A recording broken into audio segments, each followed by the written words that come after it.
সন্ধ্যের পর ওড়িশা উপকূল দিয়ে স্থলভাগে ঢুকতে পারে গভীর নিম্নচাপ। কাল সকালের পর বৃষ্টি কমবে কলকাতা সহ দক্ষিণবঙ্গে, বাড়বে উত্তরে। বৃষ্টির মধ্যেই চলছে প্রতিমা নিরঞ্জন।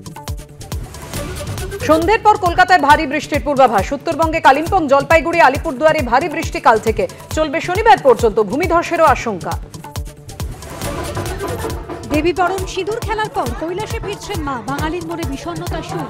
বনেদি বাড়ি থেকে বারবারই সব জায়গাতেই মন খারাপের ছবি। নজিরবিহীন নিরাপত্তায় টাকিতে ভারত বাংলাদেশ সীমান্তে প্রতিমা বিসর্জন। কড়া নজরদারি বিএসএফের। কোথা থেকে প্রতিমা আসছে প্রশ্ন, তা নিয়েও সতর্ক নজর জলপথেও।